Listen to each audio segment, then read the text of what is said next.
Olá pessoal, tudo bem? Quero dar aqui boas-vindas a você que está chegando agora, né? Já quero aproveitar para pedir que você se inscreva aqui no meu canal, né? Ative aqui as notificações, o sininho, para que você possa estar por dentro de todas as novidades e dos próximos vídeos aí que nós em breve estaremos lançando também, né? Boa noite a todos que estão chegando agora e hoje nós vamos dar continuidade à nossa série sobre o livro do Apocalipse. Só lembrando que semanalmente, né, nós estamos lendo aí em torno de 2 capítulos semanais. Eu nem fiz as contas quando é que nós vamos terminar o livro, né? Mas, querendo Deus, aí em breve a gente vai terminar essa leitura tão fantástica aí de um livro que, em nome de Jesus, vai deixar de ser misterioso para todos nós, né? Eu aproveito para relembrar esse estudo de muito tempo atrás, né? E talvez para muitas pessoas é a primeira vez que de fato elas estão tendo contato com o livro. Então quero encorajá-lo, né, a ver os vídeos anteriores que estão aqui no meu IGTV e também estão lá no meu canal no YouTube, né? Procura lá Daniel De Luca, tem os são 6 vídeos anteriores lá. E é importante que você veja na sequência, exatamente porque tem todo um contexto, um panorama, e é impossível que todo vídeo a gente possa relembrar todo esse contexto, né? Porque são muitas nuances, são muitas coisas, mas eu vou tentar ir fazer de uma forma assim bem concisa e o mais simples possível, né? Boa noite a todos que estão chegando por aí, boa noite a todos.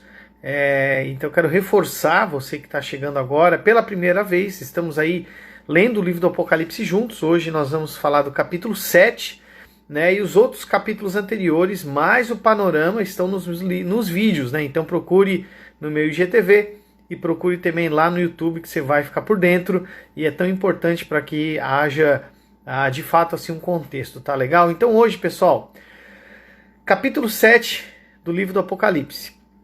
A gente vai ler o capítulo todo novamente, como a gente tem feito aí semana após semana, né? Peço que você tenha aí uma caneta nas mãos, um lápis, para que você possa fazer as suas anotações também, e nós vamos tentar cobrir novamente todo o capítulo aí, né? Nós estamos fazendo agora um contexto, o que nós estamos falando, né? Onde que nós estamos, né? Então depois daquela abertura nos céus lá, que está no capítulo 4 e 5, a gente chega no momento em que o Cordeiro pega o livro, né, que estava na mão direita daquele que estava sentado no trono, e só o Cordeiro é digno de abrir esse livro. Só que esse livro está fechado. O conteúdo desse livro, a gente sabe porque é o restante do livro do Apocalipse, exatamente os acontecimentos finais da história humana, tá? Contados aí de maneiras cíclicas, né? São 7 vezes que cada acontecimento ele é narrado, sempre com detalhes e nuances a mais e diferentes daqueles anteriormente registrados. E no capítulo 6 nós começamos no momento onde o Cordeiro age imediatamente. Então ele pega o livro e começa a abrir os selos, né? A gente cobriu ali os 6 selos e a gente vai meio que ficar no 6º selo hoje, porque tem um negócio muito legal aqui, e ele acontece antes do restante do livro, exatamente porque o livro ainda não foi aberto, tá? Então o livro não foi aberto. E o capítulo 7, o que se trata o capítulo 7? Né? É um interlúdio, né? É um espaço, é um momento onde o fim de algum modo vai ser narrado, e antes que toda a história comece a ser novamente contada, a gente vai ver isso. E quanto mais a gente vai avançar no livro, mais vocês vão perceber como a história realmente ela é recontada várias vezes, tá? E a gente deixou no último vídeo, que foi na sexta-feira, o capítulo 6 para trás e o 6º selo. E eu quero ler novamente esse texto para você. Se quiser anotar, anote aí Apocalipse, capítulo 6, versículos 12 a 17. O que descreve este selo, né? Ele tem uma visão aí do final do mundo, tá? A gente vai ver que no finalzinho fala da ida do Cordeiro. A gente falou um pouquinho sobre isso no vídeo passado, então a gente vai ver que é narrado aqui novamente o final dos tempos, né? Então Apocalipse capítulo 6, verso 12 a 17 diz assim: Vi quando o Cordeiro abriu o 6º selo, e sobreveio grande terremoto. O sol se tornou negro como saco de crina, a lua toda como sangue. As estrelas do céu caíram pela terra como a figueira, quando abalada por vento forte. Deixa cair os seus figos verdes, e o céu recolheu-se como um pergaminho quando se enrola. Então todos os montes e ilhas foram movidos do seu lugar. Os reis da terra, os grandes comandantes, ricos, poderosos, todo escravo, todo livre, se esconderam nas cavernas e nos penhascos dos montes. E disseram aos montes e aos rochedos: cai sobre nós, esconde-nos da face daquele que se assenta no trono e da ira do Cordeiro. Lembra que a gente falou sobre a ira do Cordeiro no vídeo passado, verso 17, porque chegou o grande dia da ira deles, e quem é que pode se sustentar? Então aqui nesse versículo 15, a gente não entrou ainda no capítulo 6, nós vemos 6 classes de homens que serão abalados pelo juízo de Deus. Preste atenção nisso. 6 classes, ele fala de reis, grandes comandantes, ricos, poderosos, escravos e livres, né? Então, desde a classe mais alta à classe mais baixa. Lembrando que na Bíblia o número 6, ele é o número do homem, né? É o número do homem por diversas razões aqui, eu não vou entrar nos detalhes agora. Exatamente a mensagem codificada é que o juízo de Deus ele vem para toda a humanidade, tá? Para todos aqueles, obviamente, que estão debaixo da ira, né? Todos aqueles que não nasceram de novo, não foram eleitos, que não se arrependeram dos seus pecados e não tiveram uma vida dedicada ao Senhor. Então, essas 6 classes de homens, elas não são exaustivas nelas, mas elas têm uma representação da classe mais alta à classe mais baixa, né? Então, ou seja, não há ninguém que possa fugir da ira do Cordeiro, tá? A gente vai ver que geralmente na parte 6, como eu falei, lembra que eu já falei que o livro do Apocalipse, quando ele começa a narrar a história do fim dos tempos, né, são 7 sessões, mas sempre na 6ª sessão é que acontece os julgamentos, né? A gente vai acompanhar isso de uma forma mais direta quando a gente encarar o livro aberto, né, quando o Cordeiro terminar de abrir todos os selos, que acontece aí no começo do capítulo 8, tá? Mas preste atenção nisso, que o 6, geralmente, nos acontecimentos do Apocalipse, estão relacionados a juízo, tá? Agora, nesse capítulo 6 aqui, nós vimos que chegou o grande dia da ira, né? Então, a partir daqui, esse final do tempo vai ser repetido mais vezes, tá? Então, aqui a gente vê uma descrição do final dos tempos, mas o livro não acaba aqui, porque ele vai narrar novamente ou renarrar todos os acontecimentos do final dos tempos, né, trazendo mais detalhes. Mas aqui nós já temos aí uma primeira descrição do cenário da volta de Jesus, tá? Então nós temos aqui a primeira descrição. Essa descrição ela vai ser novamente contada mais para frente com mais detalhes. E no final, imagine-se na sua cabeça, eu falei isso no primeiro vídeo, nos primeiros lá, imagina que é um quebra-cabeça e você está compondo uma parte do final. Você não tem o quadro todo ainda. Então, à medida que você ler novamente cada vez a história, e como ela é narrada 7 vezes, peças diferentes vão sendo dadas a você, dadas a mim, que estamos lendo o livro, até que no final, sim, nós temos aí um quadro completo deste período do retorno de Jesus, do final do milênio e do dia da ira. Tá legal?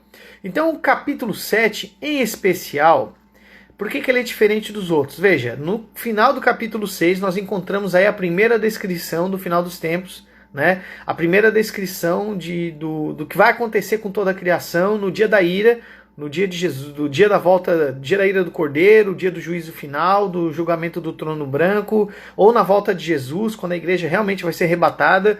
Não é antes da tribulação, é lá no final, né? No final do milênio.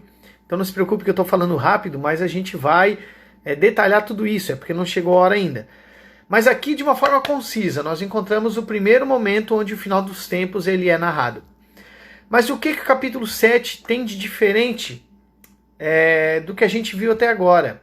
Ele vai mostrar, ele vai trazer novamente uma mensagem de esperança. Depois de toda essa história, e exatamente no final do capítulo 6, no 6º selo fala, né, faz menção ao final dos tempos. O livro ainda não está aberto, mas é apenas os textos selo.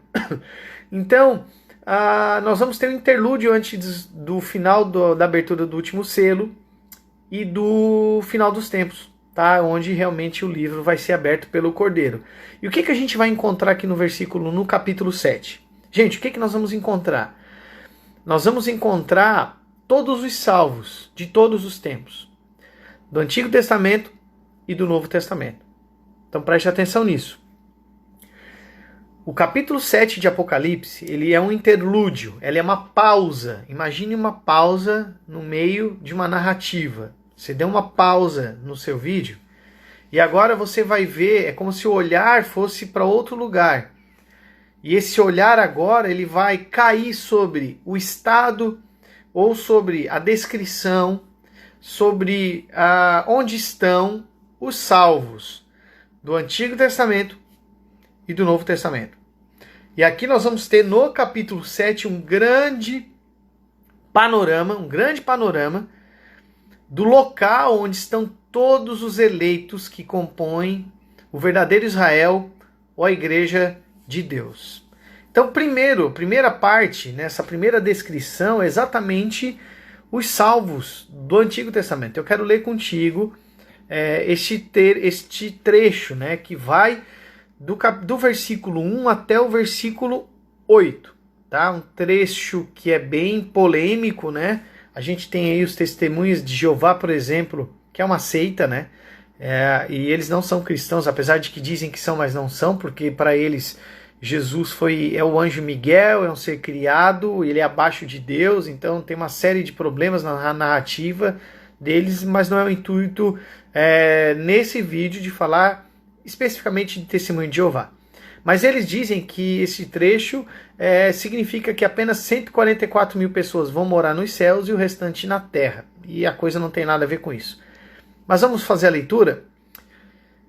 Apocalipse capítulo 7, versículo 1 a 8 diz assim: depois desses eventos, ou seja, a gente terminou o capítulo 6 com a abertura do sexto selo e uma primeira visão do final de todas as coisas, do final da história.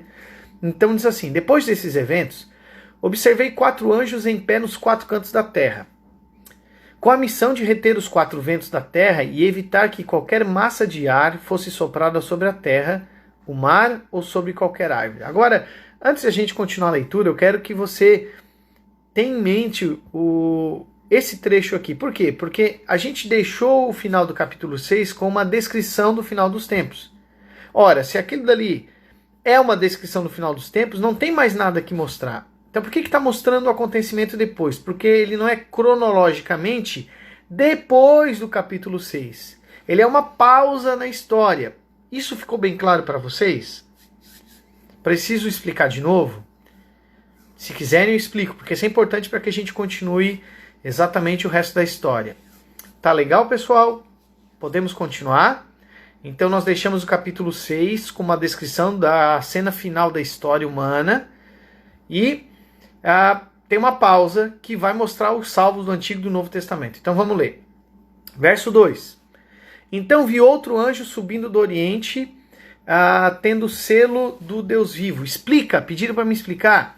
Então é assim, pessoal, deixa eu só relembrar então, talvez, para quem chegou por agora, né, o livro do Apocalipse, nós estamos lendo o livro do Apocalipse, e ele não deve ser lido de uma forma total no sentido de ser uma sequência cronológica, tá? Ele é dividido em 7 partes paralelas que compõem um grande quadro do final dos tempos, tá? A história compreendida no livro do Apocalipse vai da morte e ressurreição de Jesus até a sua volta. Este período de tempo é chamado milênio, tá? Então, nós vamos ver 7 descrições do final dos tempos. Por que são 7? Não é que o mundo vai ser destruído 7 vezes, mas cada descrição posterior traz um detalhe a mais para a descrição anterior. Então, quanto mais a gente lê, mais detalhes nós temos, ok? Só dei um pitaquinho aqui bem rápido, né? Eu quero encorajá-lo a ver os vídeos anteriores para que você tenha uma noção, uma total noção de tudo que nós estamos falando. Mas não deixe de acompanhar, exatamente porque o capítulo de hoje é um capítulo extra, vamos dizer assim, porque ele é uma pausa na narrativa da história do final dos tempos. Então, versículo 1 e 2 a gente já leu, versículo 3 diz assim, versículo 2, deixa eu ler do 2 de novo, do capítulo 7. Então vi outro anjo subindo do oriente, tendo o selo do Deus vivo. Ele bradou com voz grave aos 4 anjos, a quem havia sido concedido poder para produzir destruição na terra e no mar. Não danifiqueis a terra, nem o mar, nem as árvores, até que selemos a testa dos servos de Deus. Então me foi revelado o número dos que foram selados.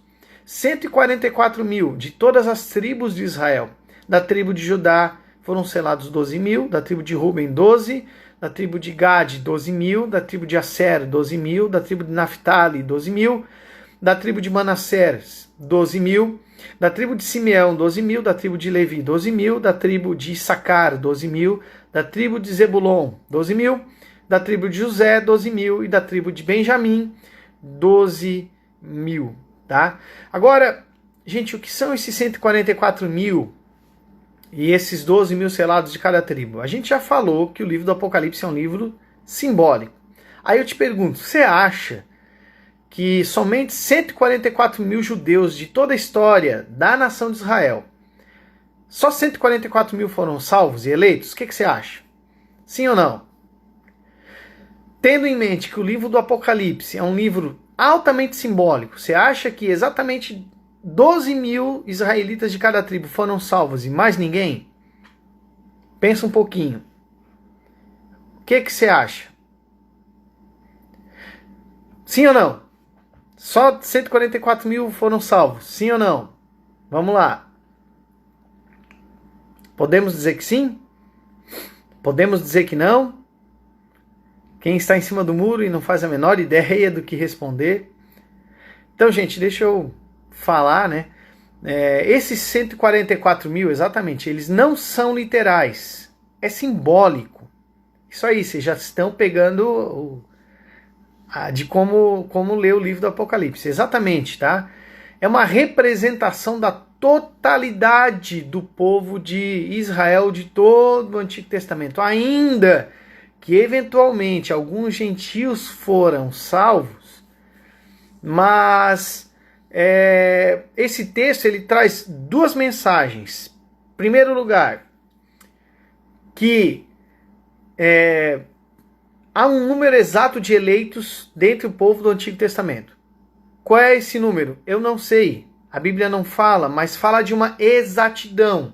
Não quer dizer que é um número redondo, 144.000. Com certeza é muito mais, gente. Porque só a tribo de Judá, por exemplo, e que se tornou Israel, o Israel de hoje, né? Que sobreviveu ali ao cativeiro babilônico. Então, só a tribo de Judá tem muito mais. Então, esses 12.000, tá? Eles fazem menção a um número fechado, que a gente não faz ideia que número é esse. Mas quando fala de 12 de cada tribo, este número fechado fala que, olha, esse aqui é o povo salvo do Antigo Testamento. Tá? Ou seja, todos aqueles que pela fé em Deus olhavam para a promessa e depositavam sua fé na promessa, porque o ponto central da história é Jesus. Como é que eles eram salvos no Antigo Testamento se Jesus não havia vindo ainda? Exatamente pela fé na promessa de que o Messias viria. Tá? Este selo que eles recebem é uma referência ao batismo no corpo, é uma referência ao batismo na água e o batismo com o Espírito Santo. Quando que o batismo com o Espírito Santo acontece? No momento do novo nascimento. Né? Erroneamente se acha que o batismo com o Espírito Santo é uma segunda experiência, né? Que quando a pessoa é batizada, ela fala em línguas e tem toda uma profusão de sinais. Não, gente. Batismo com o Espírito Santo é quando a pessoa nasce de novo e ela é enxertada no corpo de Cristo. Uma outra série de vídeos lá pra frente, eu posso falar um pouquinho sobre isso, não é o intuito hoje, tá? Mas da mesma forma que as pessoas hoje são salvas pela fé em Cristo, ou seja, não é por obras, no Antigo Testamento as pessoas também eram salvas pela graça, também eram salvas pela fé na promessa. A salvação nunca veio pela obediência da lei, porque nenhum ser humano, fora Jesus Cristo, que é 100% homem, 100% Deus, nenhum ser humano conseguiu cumprir a lei. Então, se a salvação fosse por cumprir a lei, ninguém seria salvo. Né? Mas a salvação ela tinha outros fins, que eu também não quero entrar nos méritos nesse vídeo. Tá? É importante também falar outra coisa. Deus não tem duas agendas. Deus não tem uma agenda com Israel.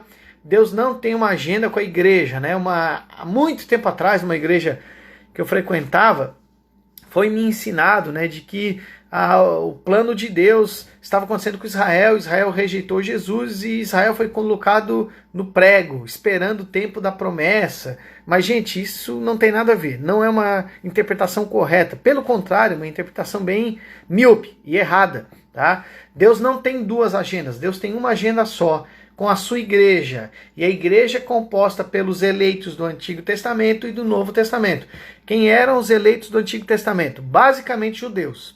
Ainda que sim, pessoas de outras etnias ou gentios foram salvos, mas basicamente nós temos dois salvos, ou seja, a igreja do Antigo Testamento, o verdadeiro Israel, porque o verdadeiro Israel nunca foi o Israel étnico, né? O Israel da carne, mas é o Israel da filiação.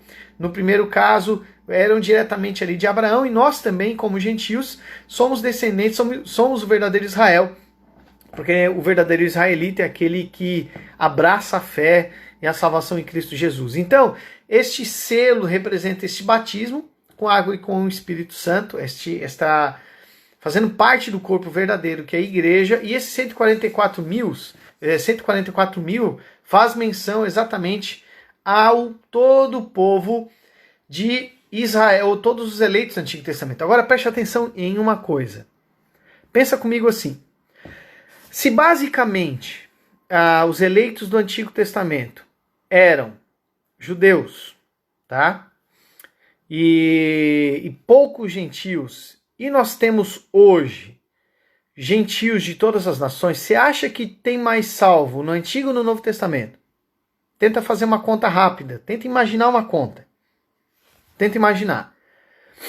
O evangelho no Antigo Testamento era confinado à nação de Israel. Basicamente isso aí. Eventualmente um gentio se convertia, mas os salvos eram só israelitas.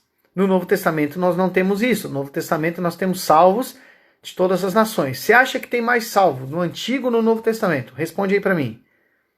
Ó, Mabiane falou no Novo. Quem mais acha que é no Novo? Responde aqui para mim. Vamos interagir um pouquinho. Isso, novo. Fernando, novo. Quem mais pode dizer? Vocês acham que é antigo ou novo? Onde é que tem mais salvo? Antigo ou novo? Responde aí para mim. Novo, exatamente. É Novo Testamento. Tanto é que quando aqui no capítulo 7 há uma menção aos eleitos do Antigo Testamento, é um número que dá para contar. Falo novamente, não é que são apenas 144 mil judeus salvos no Antigo Testamento. Não. Mas faz menção a um número que é contável, tá? A um número que é contável, tendo em vista que a nação de Israel nunca foi a maior nação do mundo, tendo em vista que o evangelho estava confinado a Israel, porque ele deveria ser luz entre as nações e não cumpriu o seu chamado, então o evangelho ficou por ali mesmo, as boas novas de salvação, e os povos estavam em trevas, então todo o pessoal que estava fora de Israel morreu sem salvação, né? Só tem a salvação pela fé em Cristo, ou na promessa. Quando a gente vai para gentil, para o Novo Testamento, é muito mais gente.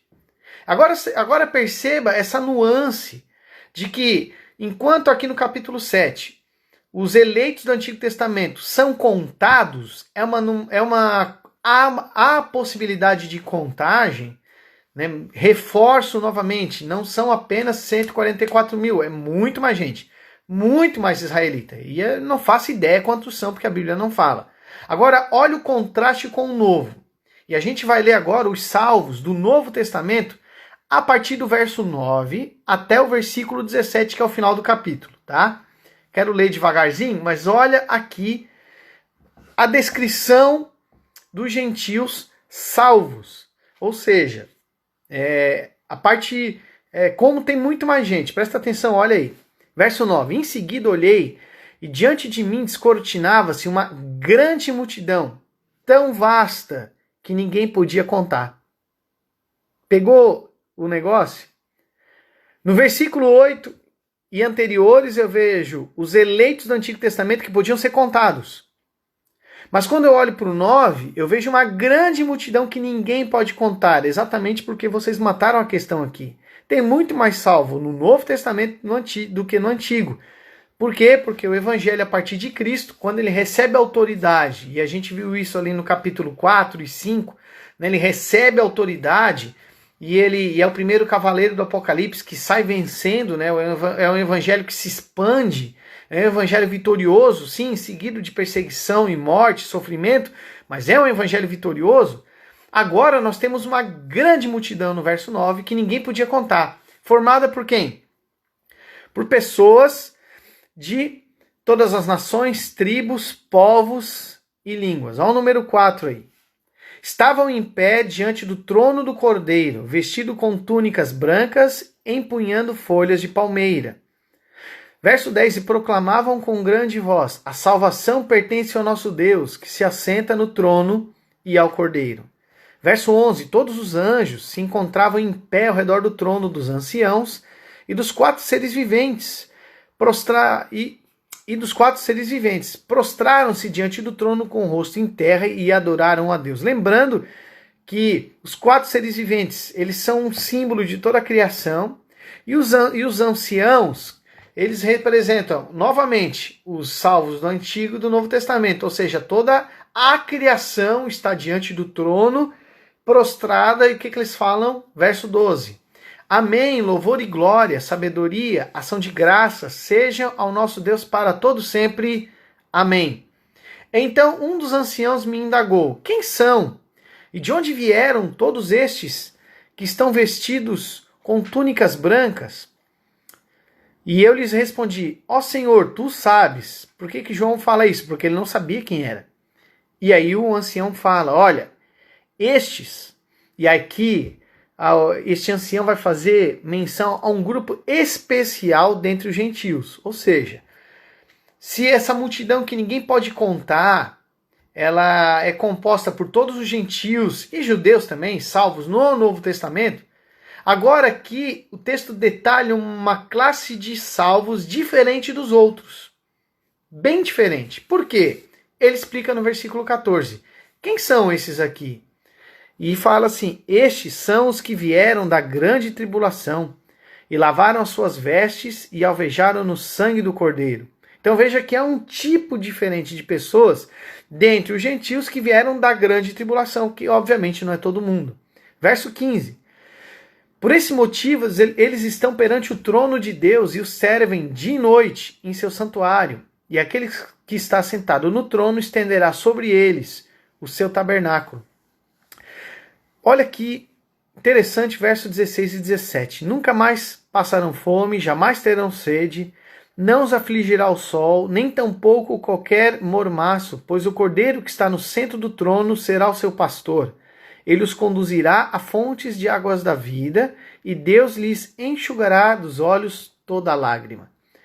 Agora, veja como é interessante estes últimos dois versículos, que é bem parecido com o finalzinho do verso, lá do finalzinho do capítulo 22, onde fala de novos céus, nova terra, né, e os eleitos sendo apacentados por Deus.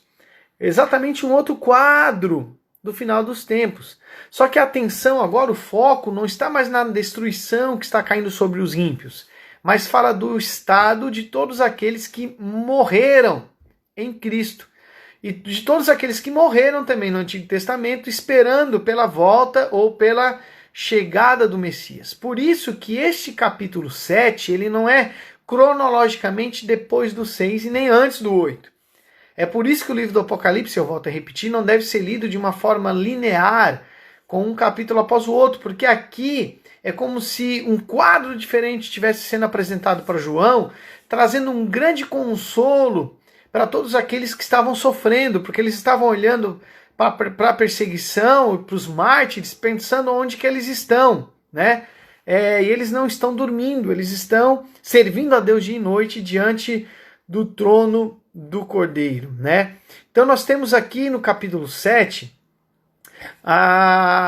duas cenas. Uma cena na terra, que é do versículo 1 ao 8, e outra cena nos céus, que é do versículo 9 ao versículo 17, perdão, né? Interessante que o texto também fala, olha, que não se danifique o planeta até que os servos sejam selados, ou seja, quando o número de salvos se completar, né, é exatamente aí que vai acontecer a destruição, ou seja, mais uma informação de que a Terra vai ser destruída somente no final de todas as coisas. Por isso que o anjo estava sendo impedido de causar destruição ou de liberar destruição sobre a Terra ali, né?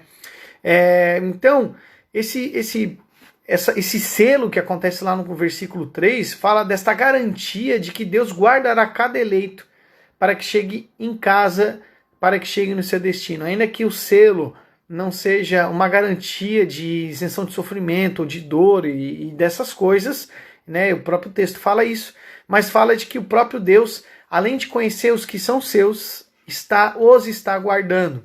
E que ainda que os queridos de Deus, os eleitos de Deus, os salvos, tenham sido martirizados, Deus não os havia perdido, porque eles estavam diante do trono, tá? Então nós temos aqui uma descrição exatamente do Israel espiritual, né? Gálatas 6,16 fala isso, Tiago capítulo 1, verso 1, este Israel espiritual que é a igreja, composta pelos santos, pelos salvos, do Antigo Testamento e do Novo Testamento, né? Salvos esses que não estão isentos de sofrimento, mas têm a certeza de que Deus está guardando a vida de cada um, né? E eles estão então, verso 9, diante do trono do Cordeiro, né? E aí aqui no Apocalipse, eu quero ler novamente o versículo 16 e 17, olha que interessante, porque a descrição é muito parecida com Apocalipse 21, 4. Então deixa eu ler novamente o 16 e 17, que diz assim, jamais terão fome, nunca mais terão sede, não cairá sobre eles o sol, nem ardor algum, pois o Cordeiro que se encontra no meio do trono os apacentará e os guiará para fontes de água da vida. E Deus lhes enxugará dos olhos toda lágrima. Agora, quando eu pulo para o Apocalipse 21, 4, fala o seguinte, ele lhes enxugará dos olhos toda lágrima, a morte já não existirá, já não haverá luto, nem pranto, nem dor, porque as primeiras coisas passaram. Duas descrições do estado eterno, né, de todos aqueles que são salvos em Jesus. Tá legal? E aí eu quero levantar a bola novamente, porque eu falei disso no vídeo passado, sobre o estado de todos aqueles que morrem, né? Então, o quinto selo mostra que as almas dos mortos, né, elas estão diante do altar, né? Esse estado intermediário antes da ressurreição. Então, toda pessoa que morreu em Cristo, ela não está dormindo, ela está acordada, num estado intermediário, esperando o final de tudo, para então receber o seu corpo ressurreto.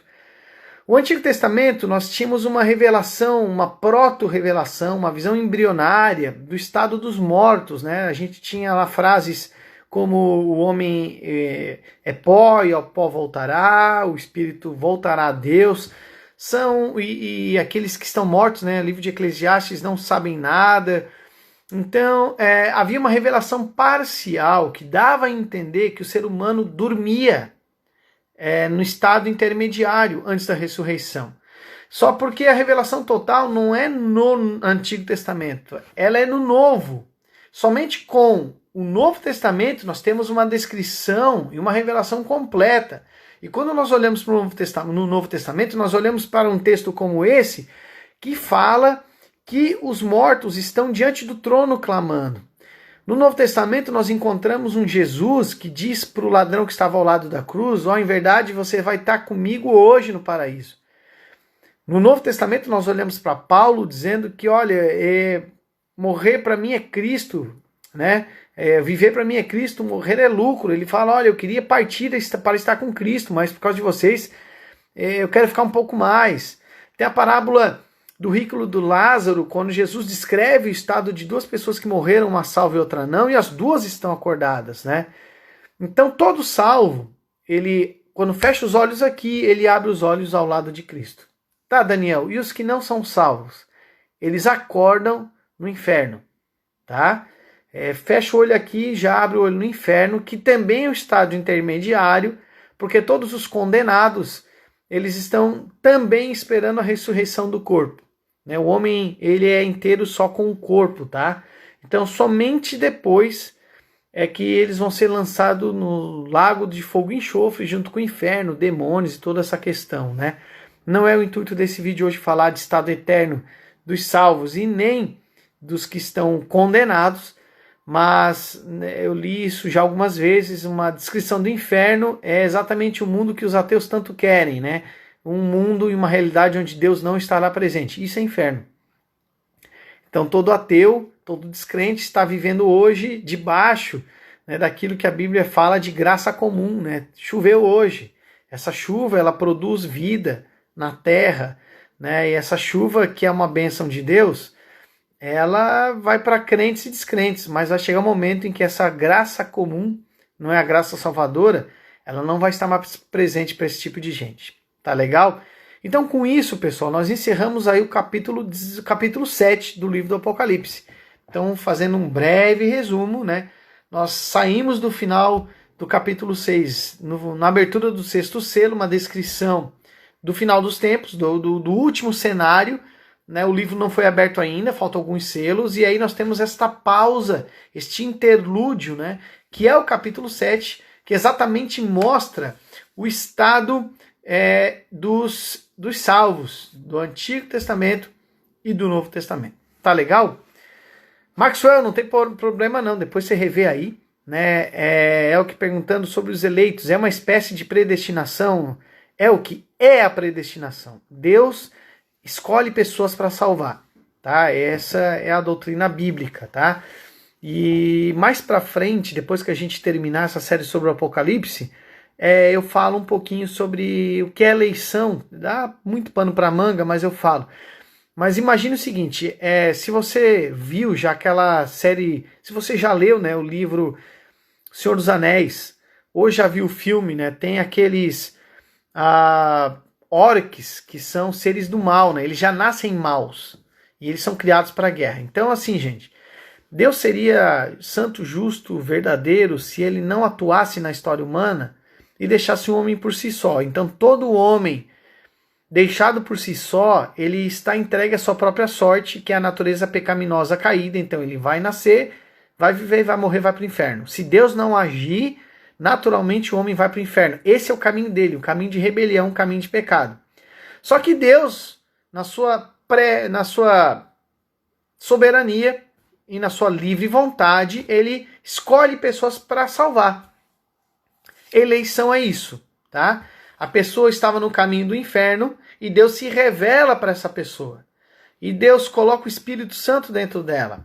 E aí acontece o que acontece, se cumpre o que fala lá no profeta Ezequiel. Ó, Deus vai tirar o coração de pedra, colocar um coração de carne, colocar o Espírito para que os eleitos, os salvos, andem nos seus e obedeçam seus testemunhos, a sua lei.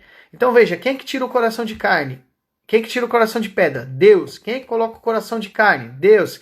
Quem é que dá o Espírito Santo para que a gente possa se manter no caminho? Deus. A segurança nossa depende do nosso mérito ou depende de Deus? É de Deus, porque se dependesse de nós, a gente é salvo, no segundo seguinte a gente estaria perdido de novo, porque a gente já pecou.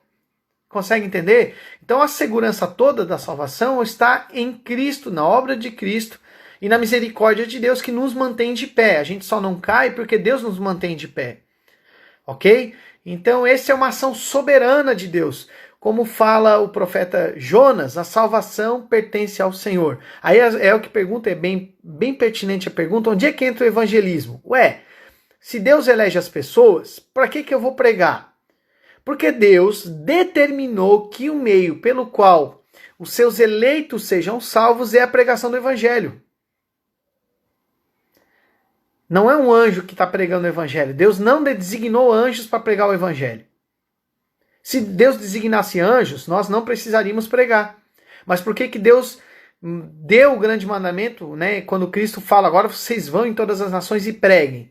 Exatamente porque a pregação do evangelho é o meio eficaz para que o eleito, ao ouvir a mensagem, seja tocado pelo Espírito Santo e se arrependa dos seus pecados. É por isso que Paulo, quando vai entrar em Corinto, Deus fala para ele assim, ó, Paulo, entra aí e prega, porque eu tenho muito povo nessa cidade. Por que Deus não falou assim para Paulo? Paulo, nós vamos ganhar toda Corinto para Jesus. Por que Deus não falou isso? Não, Deus falou o seguinte, Paulo, Prega aí porque eu tenho muito povo. Ou seja, você não sabe quem são, você não sabe quantas pessoas tem aí dentro, mas tem pessoas que são eleitas. E a sua vida vai ser usada para que, a hora que você pregar, eu atraia essas pessoas para mim. Então, a eficácia, a segurança do pregador não está na sua retórica, não está no equipamento que a igreja tem, não está na habilidade de falar, porque isso é coisa humana, tá? Em ele ser fiel às escrituras. Se ele é fiel às escrituras e prega o evangelho, isso é suficiente. Se a igreja está pintada de preto, é de branco, se tem luz, se não tem luz, se tem um baita som atrás do pregador, se só tem um violãozinho meio desafinado, gente, não importa. Porque o meio pelo qual o ser humano ele é salvo é pura e simplesmente a pregação do evangelho, mais nada. Então Deus determinou que fosse assim, entendeu? Deus determinou que fosse assim, ok? E aí, deixa eu ver o que o Maxwell perguntou, se todos os homens são maus e não têm mérito, por que ele escolhe algumas pessoas se nada os diferencia? Ô Maxwell, leia Romanos 8, tá? Releia Romanos 8. Deixa eu pegar aqui o texto para você. Romanos 9, na realidade, eu estou falando Romanos 8. Ô Paty, depois eu vou falar contigo aí. Segura aí. Mas já que a gente entrou nesse assunto, antes de eu terminar, já que vocês estão perguntando, olha o que diz o texto de Romanos 9. Olha só. Deixa eu abrir aqui. Ó. Eu quero ler aqui, ó. Eu quero ler a partir do verso 6. E não pensemos que a palavra de Deus acha falhado, porque nem todos os de Israel são de fato israelitas. Por que Paulo fala isso em Romanos 9? Por que, gente? Porque o verdadeiro Israel não é étnico, o verdadeiro Israel é espiritual. É pela fé na promessa de Abraão. Ô, Dudu! Abraço, irmão, já vamos conversar aí, ó.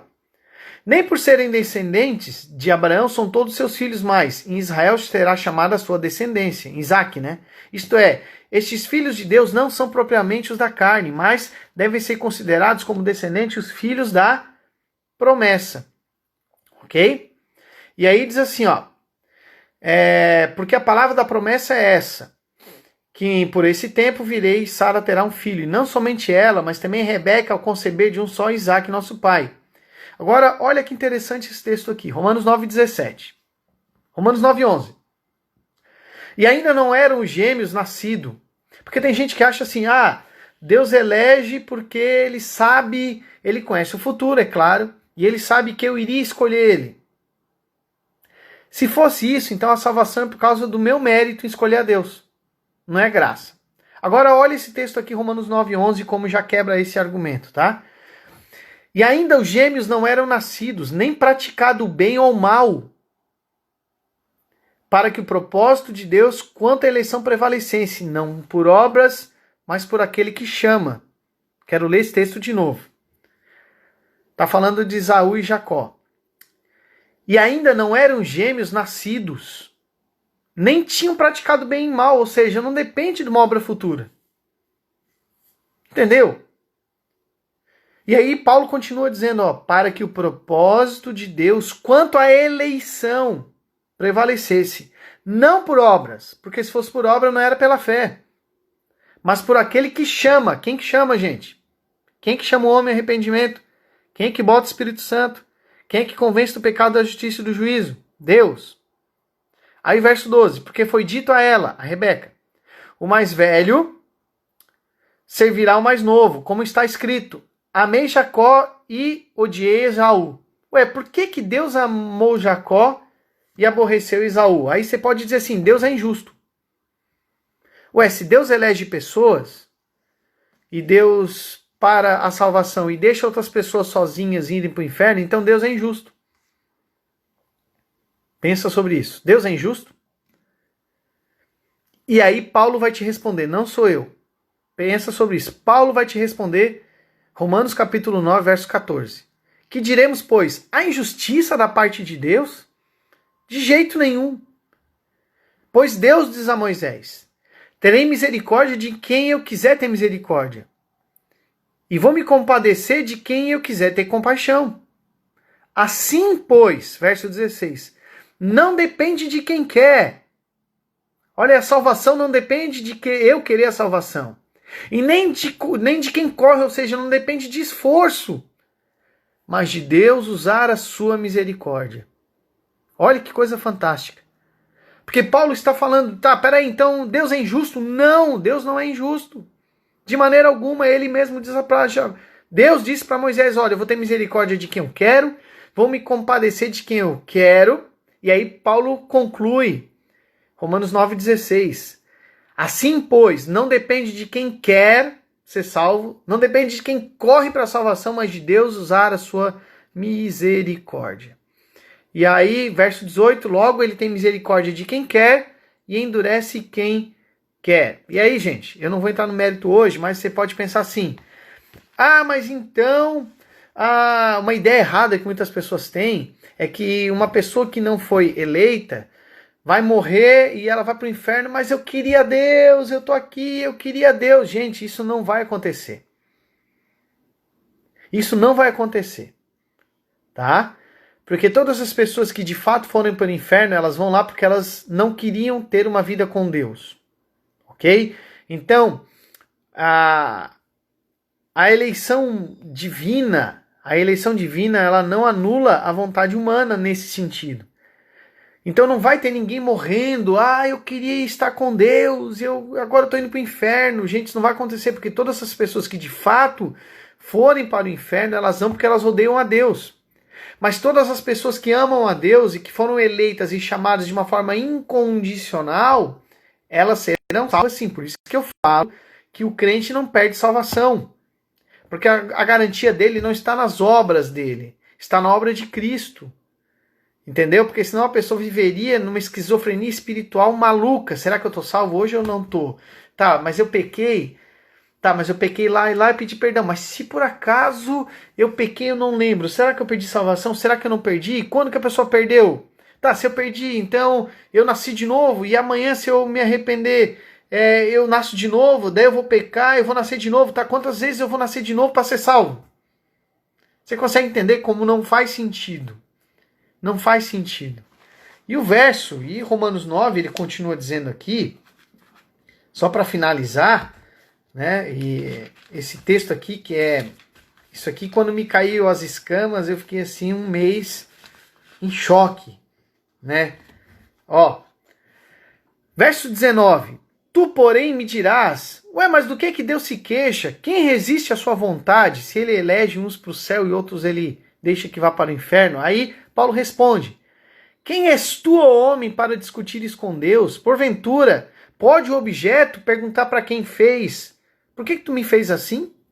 Ou não tem o oleiro direito sobre a massa para fazer do mesmo barro um vaso para honra e outro para desonra?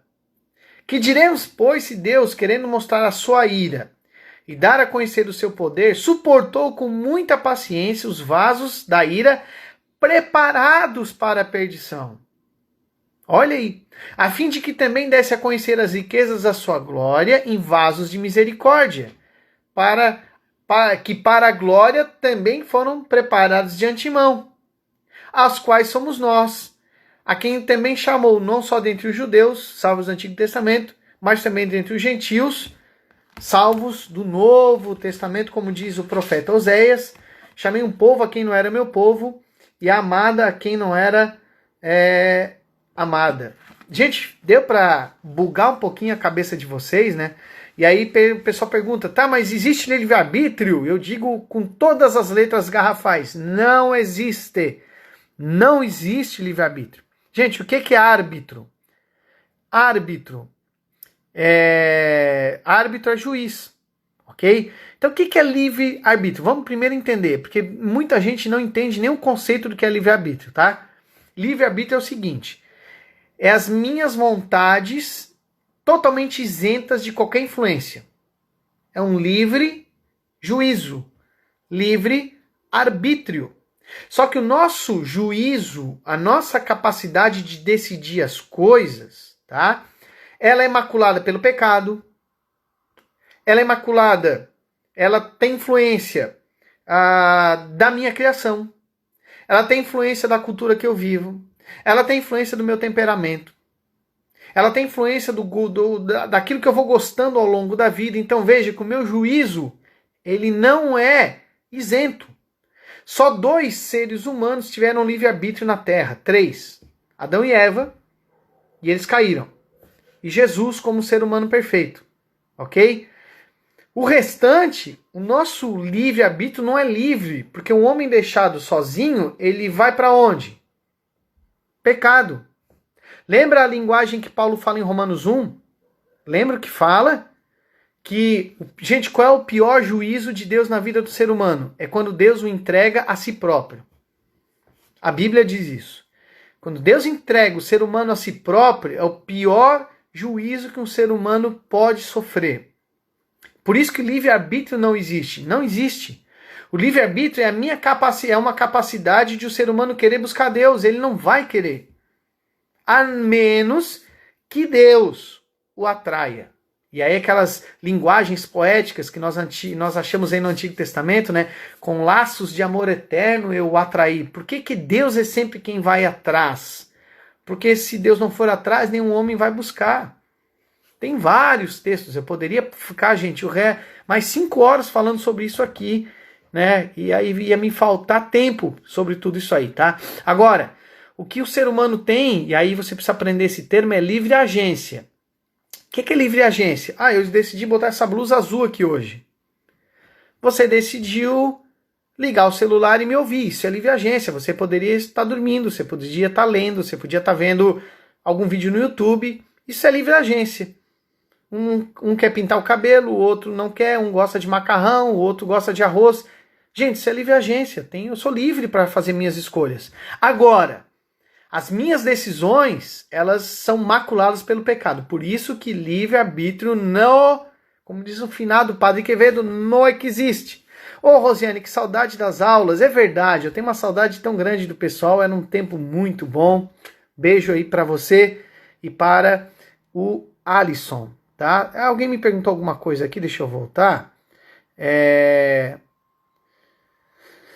Por exemplo, o grupo dos discípulos pode ser um ex-discípulo. Por exemplo, sim, Judas, ele nunca foi eleito. Né? Judas nunca foi eleito. O que é uma... A Ruth pediu aqui, ó. Uma coisa é salvação, outra é vida abundante. É verdade.